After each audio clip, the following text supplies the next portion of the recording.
નમસ્કાર મિત્રો, હવામાન વિભાગે ભારેથી ભારે વરસાદની આગાહી છે તે પણ કરવામાં આવેલી છે। ત્યાર પછી મિત્રો જો વાત કરીએ તો મિત્રો આપણે બપોરની મિત્રો 2 વાગ્યાની અપડેટ પ્રમાણે જો વાત કરીશું તો આ વિસ્તારોની અંદર મિત્રો ઓરેન્જ એલર્ટ અને યલો એલર્ટ છે તે પણ જાહેર કરી દેવામાં આવ્યું છે। તો કયા કયા વિસ્તારોની અંદર પણ મિત્રો અતિ ભારે અને છૂટા સ્તરે ભારે વરસાદ પડવાની આગાહી છે તે પણ કરવામાં આવેલી છે। ત્યાર પછી મિત્રો વાત કરીએ તો મિત્રો ગાંધીધામના કેટલાક વિસ્તારોની અંદર પણ મિત્રો યલો એલર્ટ અને ઓરેન્જ એલર્ટ છે તે પણ જાહેર કરી દેવામાં આવ્યું છે।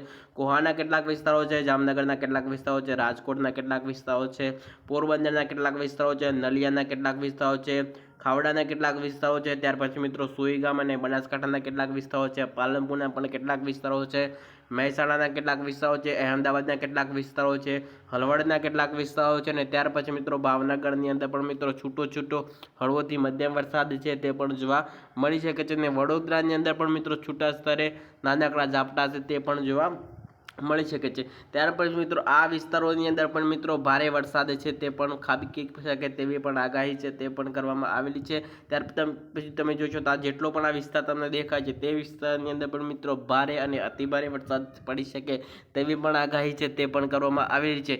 ત્યાર પછી મિત્રો આપણે 4 વાગ્યાની અપડેટ પ્રમાણે જો વાત કરીશું તો આપણને 4 વાગે વરસાદ છે તે આપણને કેવો જોવા મળવાનો છે। ત્યાર પછી મિત્રો 4 વાગ્યાની અપડેટ પ્રમાણે જો વાત કરીએ તો આ વિસ્તારોની અંદર પણ મિત્રો ભારે વરસાદ પડવાની છે સંભાવનાઓ છે તે પણ શક્યતાઓ છે તે વ્યક્ત કરવામાં આવેલી છે। રાજકોટના કેટલાક વિસ્તારો છે, જામનગરના કેટલાક વિસ્તારો છે, કોહાના કેટલાક વિસ્તારો છે, નલિયાના કેટલાક વિસ્તારો છે, ખાવડાના કેટલાક વિસ્તારો છે, ગાંધીધામના કેટલાક વિસ્તારો છે, હળવદના કેટલાક વિસ્તારો છે, મહેસાણાના કેટલાક વિસ્તારો છે, પાલનપુર છે, સુઈગામ છે અને અહેમદાબાદની અંદર પણ મિત્રો છૂટા સ્તરે છૂટો હળવો મધ્યમ વરસાદ પડે તેવી પણ આગાહી છે તે પણ કરવામાં આવેલી છે। ત્યાર પછી મિત્રો વાત કરીએ તો સાબરકાંઠા અરવલ્લીની અંદર પણ મિત્રો આપણને 4 વાગ્યાની અંદર વરસાદ કેવો પડવાનો છે તે પણ શક્યતાઓ છે કે તે સંપૂર્ણ માહિતી આપી દેવાના છે।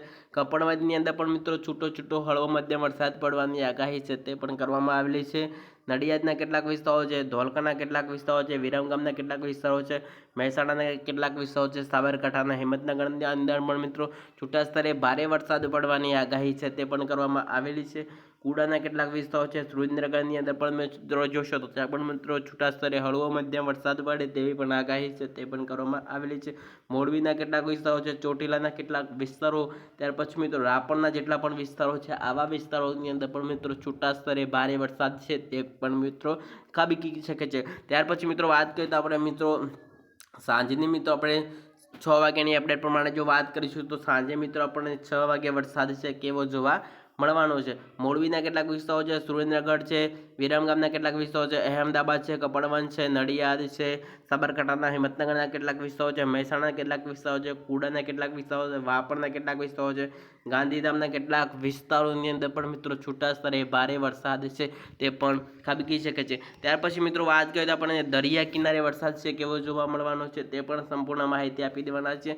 6 વાગ્યાની અપડેટ પ્રમાણે કોહાના કેટલાક વિસ્તારો છે, નલિયા છે, ખાવડા છે, ત્યાર પછી મિત્રો હળવદના કેટલાક વિસ્તારો છે, ગાંધીધામના કેટલાક વિસ્તારો છે, જામનગરના કેટલાક વિસ્તારો છે, રાજકોટના કેટલાક વિસ્તારો છે, ભાવનગર છે, પોરબંદર છે, જુનાગઢ છે, આવા વિસ્તારોની અંદર પણ મિત્રો છૂટા સ્તરે અતિ ભારે વરસાદ છે તે પણ ખાબકી શકે છે। ત્યાર પછી મિત્રો મહેસાણા, અહેમદાબાદ, વડોદરા, પાલનપુર, સુઈગામ આવા વિસ્તારોની અંદર પણ મિત્રો ઝરમર અને છૂટા સ્તરે ભારે વરસાદ છે તે પણ ખાબકી શકે તેવી પણ શક્યતાઓ છે તે પણ વ્યક્ત કરવામાં આવેલી છે। ત્યાર પછી મિત્રો આજે 19 તારીખથી મિત્રો સમગ્ર ગુજરાતમાં વરસાદ પડવાની આગાહી છે તે પણ કરવામાં આવેલી હતી। હવે મિત્રો 19 તારીખથી લઈને હવે મિત્રો વરસાદનો હવે રાઉન્ડ છે તે મિત્રો ચાલુ થઈ ગયો છે અને મિત્રો આપણને 2 દિવસ સુધી આપણને ગરમીનું જે ટેમ્પરેચર છે તે 30 અને 31 ડિગ્રી સુધી આપણે જે સહન કર્યું હવે મિત્રો ફરીથી હવે મિત્રો ગરમીની અંદર ઠંડક મળે તેવા પણ સમાચારો છે તે પણ સામે આવી ગયા છે। કારણ કે મિત્રો હવે જે